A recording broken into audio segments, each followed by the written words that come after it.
नमस्कार, गणतंत्र दिवस देख रहे हैं आप। आपके साथ हूं मैं छवि फागड़ा। चलिए खबरों की शुरुआत करते हैं। देखिए, दिल्ली में होगी कांग्रेस स्क्रीनिंग कमेटी की बैठक। जी हां, 14 अक्टूबर को होनी है स्क्रीनिंग कमेटी की यह बैठक और वहीं पर बैठक में एक एक सीट को लेकर नामों पर मंथन होगा और स्क्रीनिंग कमेटी के अध्यक्ष गौरव गोगोई की अध्यक्षता में यह बैठक ली जाएगी।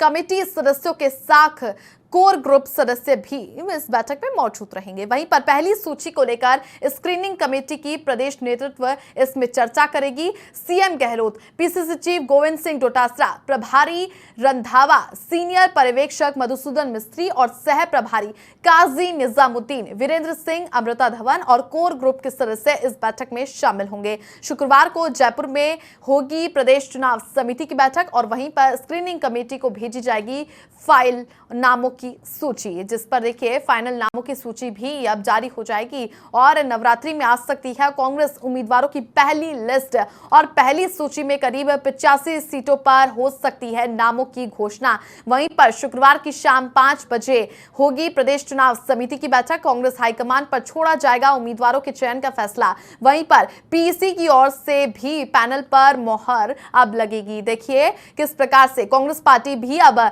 अपनी पहली लिस्ट जारी करने की ओर बढ़ती हुई दिखाई दे रही है और इसी को लेकर दिल्ली में कांग्रेस स्क्रीनिंग कमेटी की एक बैठक होगी। 14 अक्टूबर को यह स्क्रीनिंग कमेटी की बैठक ली जाएगी जो कि दिल्ली में होगी। वहीं पर बैठक में एक एक सीट को लेकर नामों पर मंथन होगा कि किस एक एक सीट महत्वपूर्ण है, जिन पर ऐसे कौन से उम्मीदवार को उतारा जाए जो कि बीजेपी के उम्मीदवार से या फिर अन्य पार्टी के उम्मीदवार से टक्कर ले सके। वहीं पर स्क्रीनिंग कमेटी के अध्यक्ष गौरव गोगोई की अध्यक्षता में बैठक होगी और कमेटी के सदस्यों के साथ में कोर ग्रुप सदस्य भी इस बैठक में मौजूद रहेंगे। तो देखिए कमेटी सदस्यों के साथ में यहाँ पर कोर ग्रुप के सदस्य भी मौजूद रहेंगे। दिनेश हमारे सहयोगी फोन लाइन पर जुड़ चुके हैं। दिनेश, दिल्ली में कांग्रेस स्क्रीनिंग कमेटी की बैठक होने जा रही है, 14 अक्टूबर की तारीख रखी है। वहीं पर जयपुर में भी एक बैठक ली जाएगी शुक्रवार को, पूरी जानकारी। देखिए, कल पीईसी की बैठक होगी, शाम 5 बजे जयपुर में बैठक होनी है और उम्मीदवारों के चयन की जो प्रक्रिया है उसको कांग्रेस पार्टी अब लगातार आगे बढ़ा रही है। काफी डिले हो गया है। बीजेपी की एक तरफ पहली सूची आ गई है और दूसरी सूची की तैयारी हो रही है, तो कांग्रेस पार्टी ने भी अब अपने उम्मीदवारों के चयन के साथ चुनाव प्रचार अभियान है उसको भी और तेज कर दिया है और यही कारण है कि कल पीईसी की बैठक जयपुर में होगी और इसमें उम्मीदवारों का जो पैनल तैयार किया गया है उस पर मोहर लगाई जाएगी। इसके साथ ही एक लाइन का प्रस्ताव पारित किया जाएगा। इसमें सीईसी और कांग्रेस हाईकमान पर उम्मीदवारों के चयन का फैसला छोड़ा जाएगा। 14 अक्टूबर को दिल्ली में कांग्रेस स्क्रीनिंग कमेटी की बैठक होगी और इस बैठक में एक एक सीट पर उम्मीदवारों के नाम हैं उनकी स्क्रूटनी की जाएगी। स्क्रीनिंग कमेटी के साथ राजस्थान से भी जो कोर ग्रुप के सदस्य हैं, मुख्यमंत्री अशोक गहलोत हैं, पीसीसी अध्यक्ष डोटासरा हैं, प्रभारी हैं सुखजिंदर सिंह रंधावा और कोर ग्रुप के सदस्य वो इसमें मौजूद रहेंगे। तो एक एक सीट पर नामों की जो है स्क्रूटनी की जाएगी और इसके बाद सीईसी की बैठक संभवतः 18 अक्टूबर को दिल्ली में होगी। इसमें नामों पर मोहर लगेगी और पहली सूची कांग्रेस पार्टी की ओर से 18 अक्टूबर के बाद ही जारी की जाएगी। तो इस तरह से अपने चुनाव प्रचार और उम्मीदवारों के चयन की प्रक्रिया उसको कांग्रेस पार्टी ने और तेज कर दिया है। दिनेश, क्या ये माने सीईसी की बैठक के तुरंत बाद ही लिस्ट जारी हो जाएगी कांग्रेस की पहली सूची की? देखिए, सीईसी में ही नामों पर मुहर लगती है। जो प्रोसेस है वो भी यही है कि स्क्रीनिंग कमेटी नामों का पैनल तैयार करती है सिंगल नाम का और उसके बाद सीईसी में ये पैनल रखा जाता है। वहां पर सीईसी की बैठक में इन नामों पर मुहर लगती है। तो राजस्थान के संदर्भ में 18 अक्टूबर को सीईसी बताई जा रही है। संभवतः इसी बैठक में इन नामों पर मुहर लगेगी। 18 या इसके बाद जब भी कांग्रेस पार्टी और सहूलियत इसमें समझेगी तब ये लिस्ट है पहली सूची कांग्रेस पार्टी की ओर से वो जारी की जाएगी। चलिए, बहुत शुक्रिया दिनेश तमाम जानकारियां साझा करने के लिए। तो देखिए, सबसे महत्वपूर्ण ये बैठकें हैं कांग्रेस पार्टी के लिए। एक एक नामों पर मंथन होगा। उसके अलावा स्क्रीनिंग कमेटी के अध्यक्ष गौरव गोगोई की अध्यक्षता में भी बैठक ली जाएगी। दिल्ली में बैठक होगी, लेकिन उसके बाद कल की जो बात करें, शुक्रवार को एक बैठक होगी कांग्रेस की जिसको लेकर तमाम स्क्रीनिंग कमेटी के सदस्य मौजूद रहेंगे। उसके अलावा कैसे जहां पर रणनीति बनाई गई है और जो तैयारियां पहले से की जा रही थी, जिन नामों पर मंथन किया जा रहा था, उस पर अब फाइनल मोहर लग जाएगी। तो यदि मान लिया जाएगा कि अब सीईसी की बैठक के बाद में कांग्रेस पार्टी अपनी पहली सूची जारी कर सकती है। देखिए, बीजेपी के जन आकांक्षा रथों के पहिए थम गए हैं। चुनाव आयोग की स्वीकृति के बाद ये फिर रवाना होंगे। वहीं पर चुनाव आयोग से इन रथों के संचालन की मंजूरी मांगी गई है। साथ ही अब आयोग से अब तक इसकी स्वीकृति नहीं मिल पाई है। राष्ट्रीय अध्यक्ष जेपी नड्डा ने रथों को रवाना किया था। आपको याद होगा कि 4 अक्टूबर को बिरला ऑडिटोरियम से बीजेपी के राष्ट्रीय अध्यक्ष जेपी नड्डा ने जन आकांक्षा रथों को रवाना किया था, जो कि कैसे लगातार जिलों में जाकर के लोगों से यहां पर बातचीत कर रहे थे और संवाद किया जा रहा था और एक एक यहां पर जो लिस्ट है वो तैयार की जा रही थी कि किन किन बातों की जरूरत है, हर एक वर्ग को साधने की कोशिश की जा रही थी। तो बीजेपी के जन आकांक्षा रथों के फिलहाल पहिए थम से गए हैं और वहीं पर चुनाव आयोग की स्वीकृति के बाद अब ये फिर रवाना होंगे। मंजूरी मांगी जा रही है, लगातार लेटर लिखा जा रहा है और पूछा जा रहा है कि हम इन रथों को वापस चलाएंगे या फिर अभी तक, लेकिन फिर भी आयोग की तरफ से इसकी स्वीकृति नहीं मिली है। बीजेपी के राष्ट्रीय अध्यक्ष ने इन रथों को रवाना किया था, लेकिन फिलहाल इस रथ के पहिए थमे हुए हैं। देखिए, बीजेपी में टिकट वितरण के बाद भी नहीं थम रहा है बवाल। जी हां, झोटवाड़ा से टिकट कटने पर नाराज है राजपाल सिंह शेखावत। राजपाल सिंह शेखावत ने बगावती तेवर दिखाए हैं। वहीं पर राजपाल सिंह के समर्थकों ने फिर एक बैठक बुलाई और कालवार रोड पर यह समर्थकों की बैठक हुई। राज्यवर्धन राठौड़ के विरोध में मौन जुलूस निकाला जा रहा है। वहीं पर राजपाल सिंह के समर्थक मौन जुलूस निकाल रहे हैं, जिसको लेकर देखिए नाराजगी जाहिर की जा रही है। लगातार बीजेपी की पहली सूची जब से आई है उसको देखते हुए कई उम्मीदवारों के यहां पर टिकट कटे हैं। टिकट कटने से कई नाराज दिखाई दिए हैं कई नेता, तो जिसमें अब ये बवाल थमता हुआ दिखाई नहीं दे रहा है। झोटवाड़ा से भी टिकट कटा है राजपाल सिंह शेखावत का। उनकी जगह राज्यवर्धन सिंह राठौड़ को टिकट दिया गया है, उम्मीदवार घोषित किया गया है, जिसको लेकर राजपाल सिंह शेखावत ने अब बगावती तेवर दिखाने शुरू कर दिए हैं। ये तस्वीरें आप देखिए, बैठक बुलाई गई थी, उसके बाद में मौन व्रत भी यहां पर रखा गया था। मौन जुलूस एक तरह से निकाला गया था राजपाल सिंह के समर्थकों के द्वारा।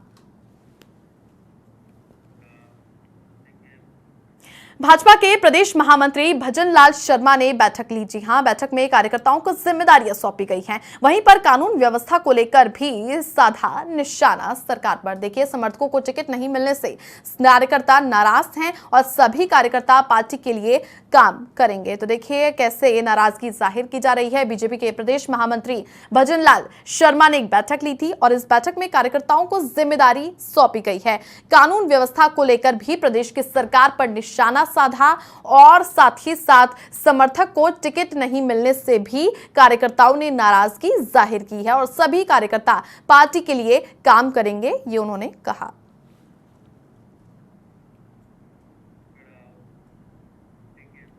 देखिए, जयपुर के महिला चिकित्सालय और जनाना अस्पताल में बनने वाले आईपीडी टावर में विधानसभा चुनावों का खासा असर नहीं देखा जाएगा। जी हां, दोनों ही स्थानों पर बनने वाले टावर और महिला हॉस्टल का कार्य साल 2025 में पूरा होगा। चिकित्सालय में 8 मंजिला महिला हॉस्टल और 11 मंजिला ओपीडी टावर का कार्य फिलहाल जोर शोर से चल रहा है। महिला चिकित्सालय में आने वाले मरीजों की जांच और साथ ही इलाज अत्याधुनिक संसाधनों से ओतप्रोत रहेगी। वहीं पर इसी पर देखिए आप हमारे संवाददाता लीलाधर कुमावत की ये स्पेशल रिपोर्ट। हमारे यहाँ पर आईपीडी टावर निर्माणाधीन है, जो कि G+11 फ्लोर्स हैं और ये 500 बेडेड है। इसमें हमारे 36 बेड आईसीयू के हैं और इसमें अत्याधुनिक 8 ओटी बनाने का प्रावधान है, जिनमें से 6 जो ओटी हैं वो मॉड्यूलर ओटी रहेंगे। और साथ ही हमारे एक निर्माणाधीन गर्ल्स हॉस्टल है जो पीजी गर्ल्स हॉस्टल रहेगा। इसमें 105 रूम्स होंगे और ये स्पेशली पीजी गर्ल्स के लिए रहेगा। राजस्थान में आगामी विधानसभा चुनाव को लेकर घोषणा हो गई है, रणभेरी प्रारंभ हो गई। जहां तक देखा जा रहा है, जयपुर शहर के महिला चिकित्सालय और जनाना हॉस्पिटल में ओपीडी टावर बनना प्रारंभ भी हो गया है, जो 2025 में तैयार होने वाला G+11 मतलब 11 मंजिला ओपीडी टावर जो तैयार होगा, उसमें महिलाओं से संबंधित महिलाओं के जो बच्चे होते हैं उनसे लेकर महिलाओं की समस्याओं से लेकर यहाँ तक कि सभी प्रकार की समस्याओं का निवारण होगा। ओटी जो है यहाँ पे चिकित्सक अपना एक प्रकार से उनको डॉक्टरी इलाज करेंगे, परामर्श देंगे, तो उन सब की सुविधा से युक्त आधुनिक सुविधा से सुसज्जित संसाधनों के साथ ओपीडी टावर तैयार किया गया है। और ये जो टावर है महिला चिकित्सालय और जयपुर के जनाना अस्पताल में भी तैयार कराया जा रहा है। और इसी के साथ महिला चिकित्सालय में एक 8 मंजिला हॉस्टल भी बनाया गया है, जिससे जो डॉक्टर्स है वो यहीं पर रहकर सेवाएं दे सके। और ऐसे में बात करें आचार संहिता का इस पर ऐसा कोई रोकथाम वाली बात नहीं है, क्योंकि 2025 तक कंप्लीट होने वाले ओपीडी टावर की जो विशेषता देखी जा रही है कि जो 11 मंजिला ओपीडी टावर है वो अत्यधिक जो संसाधनों से सुसज्जित होगा और इसका आचार संहिता पे कोई इस पे लगाम नहीं लग पाएगा। और 2025 में तैयार होने वाला है। अब ये तो आगामी विधानसभा चुनाव के बाद ही इसकी प्रक्रिया पर थोड़ा कुछ विराम लग सकता है, क्योंकि जनवरी में जब सरकार बन के आएगी उसके बाद ही कुछ जो टेंडर है, जो बाकी टेंडर है, उन पर कार्रवाई हो पाएगी। कैमरामैन मोहन गुजर के साथ लीलाधर कुमार, समाचार प्लस। किसानों की सांडेराव सिंचाई कार्यालय में बैठक आयोजित हुई और देखिए जयेंद्र सिंह गलथनी की अध्यक्षता में ये बैठक आयोजित की गई। बैठक में किसानों ने हुंकार भरी और 10 दिन का अल्टीमेटम दिया है। मांगे नहीं माने जाने पर महापड़ाव की भी चेतावनी दे डाली है। बैठक में बड़ी संख्या में किसान मौजूद रहे। 10 दिन का अल्टीमेटम किसान ने दे दिया है। मांगे नहीं माने जाने पर महापड़ाव की किसानों ने चेतावनी दे दी है।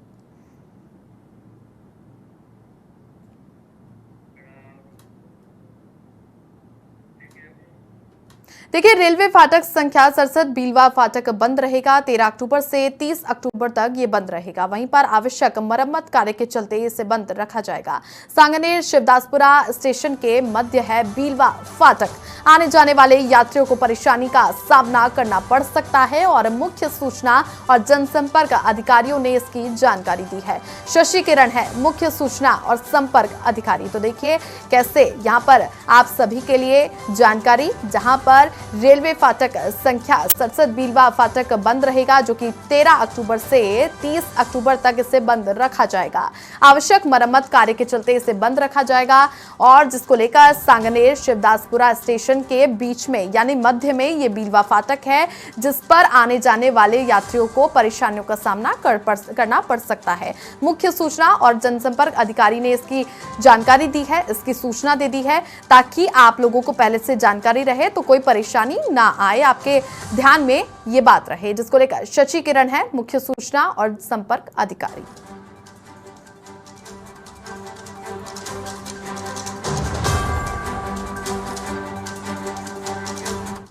आगे बढ़ते हैं। बूंदी जिले में सर्पदंश से 2 की मौत हो गई और 1 घायल हो गया। घर में सो रहे भाई बहन को सांप ने काट लिया।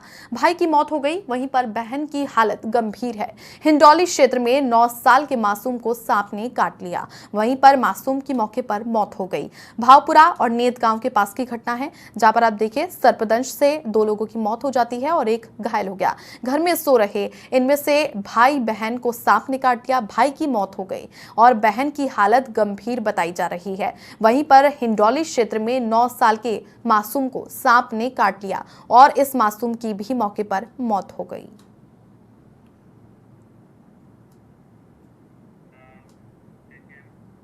भरतपुर के नंदबई थाना पुलिस की कार्रवाई देखिए। ब्रिजा गाड़ी के साथ में 10 पेटी अवैध देसी शराब बरामद कर ली है और देसी शराब के 480 पव्वे भी बरामद किए गए हैं। गश्त के दौरान लुहासा मोड़ के पास इस कार्रवाई को अंजाम दिया गया है।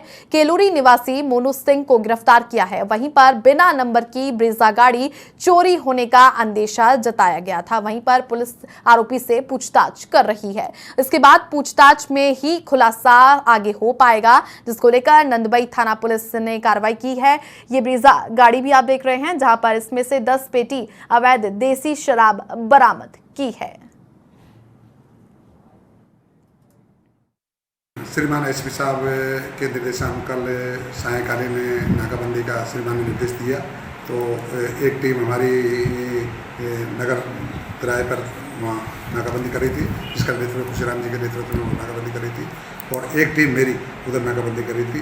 तो ये बिना नंबरी गाड़ी नाकाबंदी की तरफ आई और हमारी पुलिस की गाड़ी पुलिस पार्टी को देखकर वापस रिटर्न हुई, जिसका खुशीराम जी और उनकी टीम ने पीछा करके कुबेर किराए की तरफ जा करके उसको पकड़ा और उसको चेक किया था। उसमें अवैध शराब की 10 पेटियाँ मिली और मोनू सिंह पुत्र मान सिंह उर्फ मान सिंह जाति जाट निवासी।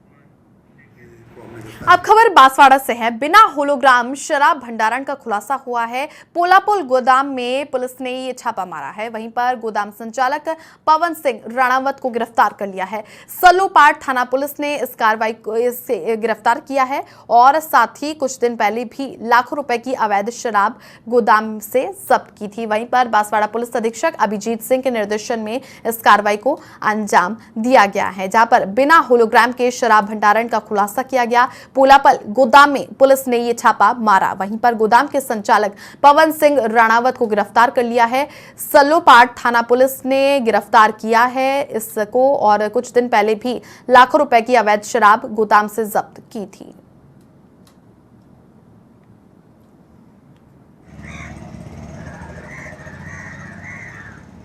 अनूपगंज के रावला से बड़ी खबर। जी हां, बस और कार में भिड़ंत हो गई और आगे से कार पूरी तरीके से क्षतिग्रस्त हो गई। वहीं पर लेकिन अच्छी बात यह रही कि कोई जनहानि नहीं हुई है। सिंगल रोड पर बनी है ये हादसे का कारण और 365 हैड की मुख्य सड़क पर 2 KND मोड़ के पास यह हादसा हुआ है। लेकिन गनीमत रही कि इस हादसे में कोई जनहानि नहीं हुई है। ये सिंगल रोड ही हादसे का मुख्य कारण रही।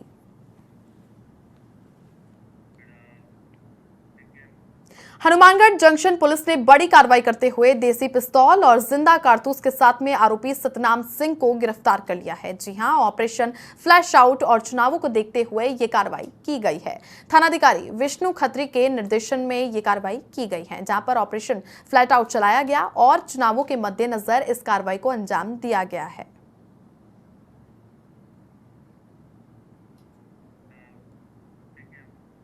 राजसमंद के भीम से खबर है। पुलिस थाने पर पथराव प्रदर्शन का मामला। जी हां, मामले में 3 और आरोपियों को गिरफ्तार कर लिया गया है। वहीं पर राहुल खटीक, पिंटू सिंह और गजेंद्र सिंह को गिरफ्तार किया है और अब तक 6 आरोपी गिरफ्तार हो चुके हैं। 40 लोगों के खिलाफ दर्ज है नामजद मुकदमा। वहीं पर शेष आरोपियों की तलाश फिलहाल जारी है। 6 आरोपी गिरफ्तार हो चुके हैं और साथ ही 40 लोगों के खिलाफ अभी नामजद मुकदमा दर्ज है।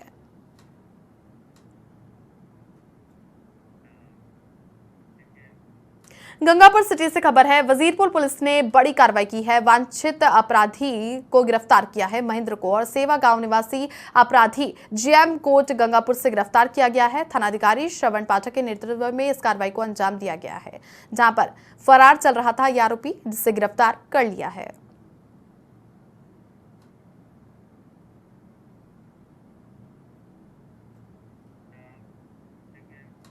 देखिए, तिजारा पुलिस की ओर से पुरुषोत्तम एडवोकेट के साथ में मारपीट का मामला गरमाया हुआ है और मामले में आक्रोशित वकीलों ने अपनी गिरफ्तारी दी है। साथ ही डीएसपी मुनेश मीणा को बर्खास्त करने की मांगों पर अड़े हुए हैं। दरअसल तिजारा में हुई चर्चित वकील पुरुषोत्तम सैनी की गिरफ्तारी के बाद से ही मामला तूल पकड़ता जा रहा है, जिसके बाद से तिजारा, भिवाड़ी, किशनगढ़, कोट कासिम बार के वकीलों ने डीएसपी और अन्य पुलिसकर्मियों को बर्खास्त करने के साथ में कानूनी कार्रवाई की मांग की है। वकीलों से मिलने के लिए पुलिस के आलाधिकारी भी मौके पर पहुंचे, जहां पर बातचीत के दौरान कोई समाधान नहीं निकलने से सभी वकीलों ने तिजारा पुलिस थाने में गिरफ्तारी दी। अध्यक्ष विजय खटाना ने बताया कि धरना प्रदर्शन लगातार जारी रहेगा और न्याय नहीं मिलने तक कार्य बहिष्कार जारी रहेगा। के साथ जो मारपीट की है उसके विरोध में कंटिन्यू धरना जारी है और आज हमने उसके विरोध में जेल भरो आंदोलन किया था, जिसमें और आगे भी हम अगर हमारी मांगे नहीं मानी गई तो हम उग्र आंदोलन करेंगे। क्या तुम्हारी मांगे? अब उनको सस्पेंड किया जाए और गिरफ्तार किया जाए मुलजिमानों जिसने गलत बर्बरता की है। अजमेर के रूपनगढ़ से खबर है। निर्वाचन विभाग की ओर से रूपनगढ़ में 2 बड़ी कार्रवाई को अंजाम दिया गया। वहीं पर विधानसभा चुनाव के मद्देनजर नाकाबंदी के दौरान 2 अलग अलग कार्रवाई में 10,47,900 रुपए की नकदी जब्त की है। दोनों मामलों में कार चालक भाकरों की ढाणी मकराना निवासी रामनिवास जाट और देवाराम, साथ ही खाटूश्याम निवासी राजेंद्र जाट से पुलिस और अन्य एजेंसियां पूछताछ कर रही है।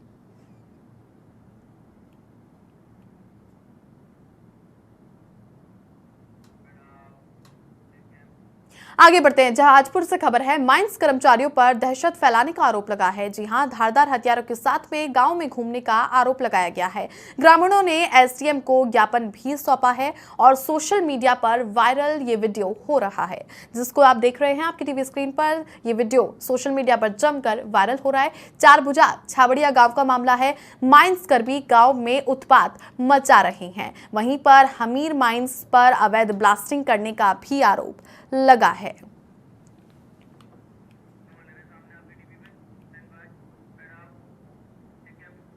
खबर जयपुर से है। बीजेपी का सुझाव आपका संकल्प हमारा अभियान। देखिए, बीजेपी प्रदेश अध्यक्ष सीपी जोशी शामिल होंगे और सामूहिक हवन कार्यक्रम में ये शामिल होंगे। घोषणा पत्र को लेकर व्यापारियों से सुझाव सपनों का राजस्थान कैसे हो, सशक्त समृद्ध राजस्थान कैसे हो, गतिमान राजस्थान कैसे हो। ऐसे में पूरे प्रदेश भर में भारतीय जनता पार्टी ने अनेक रथ और सुझाव पेटियां हर गांव ढाणी शहर में राजस्थान के जन जन का सुझाव इन पेटियों के माध्यम से पहुंचेगा और उनका जो सुझाव आएंगे वो भारतीय जनता पार्टी की सरकार एक संकल्प के रूप में उन सुझावों को लेकर अमल करने का काम करेगी। और ये सुझाव कहीं एक कमरे में बैठकर नहीं, पूरे राजस्थान के हर कोने से, चाहे युवा हो, चाहे किसान हो, चाहे महिला हो, गरीब हो, उद्यमी हो, शहर हो, ग्राम हो, हर क्षेत्र से सबके सुझाव लिए जा रहे हैं और उनको सुझावों को एक संकल्प के रूप में हम सब लोग राजस्थान के विकास के लिए, राजस्थान की समृद्धि के लिए, राजस्थान की तरक्की के लिए, राजस्थान की सशक्तिकरण के लिए इन सुझावों को हम लेकर उस दिशा में अमल करने का भारतीय जनता पार्टी की सरकार करेगी। तो सर, एक बगावत जो है बवाल टिकटों के बाद वो थमने का नाम नहीं ले रहा, लगातार सब जगह से इस प्रकार की। आज भी राजपाल शेखावत के समर्थकों ने मौन जुलूस निकाला है अजमेर के अंदर, अजमेर में भी भवानी सिंह राजावत भी पार्टी छोड़ने की चेतावनी दे रहे, कई जगह से ऐसे आ रही है। क्या देखिए, चुनावी समय में कोई पहली बार इस प्रकार की घटनाएं नहीं होती है। जब निश्चित रूप से एक कॉन्स्टिट्यूंसी में कई उम्मीदवार होते हैं, स्वाभाविक है मन में गुस्सा, आक्रोश, लेकिन सब परिवार के लोग हैं, मिल बैठकर उस सब लोग, चूंकि हम लोग विचारधारा के व्यक्ति के लिए काम नहीं करते, एक विचार के लिए काम करते हैं, राष्ट्र के लिए काम करते हैं, कमल के निशान के लिए काम करते हैं, तो सब लोग परिवार के लिए, पार्टी के लिए काम करेंगे। एक कार्यकर्ता ये सवाल उठा रहे हैं कि पिछली बार जिन्होंने बगावत की थी उनको टिकट दिया, यानी कि जिन्होंने बगावत करके पार्टी को हराया उनको सम्मान, उनको टिकट दिया। देखिए, पार्टी ने सभी लोग, पार्टी में पार्लियामेंट्री बोर्ड बढ़ता है, यहाँ के प्रदेश की टोली बैठते हैं, सब लोग सामूहिक निर्णय के आधार पर निर्णय होता है।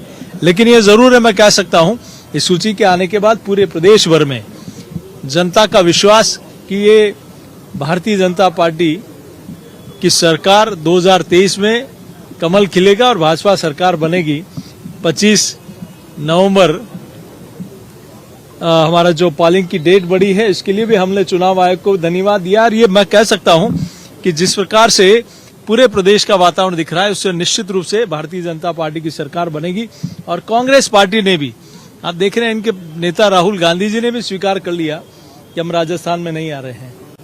जब इनका शीर्ष नेतृत्व मान रहा है, इनके परिवार के पार्टी के विधायक और मंत्री कह रहे हैं कि हम हमारे मैनिफेस्टो को अमल नहीं कर पाए, तो ये सच है कि राजस्थान में कांग्रेस की सरकार बनने जाना ये तय है और भाजपा की सरकार आना ये जनता ने तय कर लिया। अमित शाह जी का दौरे 14 तारीख को बन रहा है, कार्यक्रम रहेगा। देखिए, जैसे ही कार्यक्रम बनेगा आपको निश्चित रूप से जल्दी सूचना दी जाएगी। ईआरसीपी को लेकर कांग्रेस के बड़े नेता भी कूद रहे हैं, यानी खड़गे से लेकर प्रियंका और सब इस ईआरसीपी यात्रा के दौरान यहाँ पर आएंगे।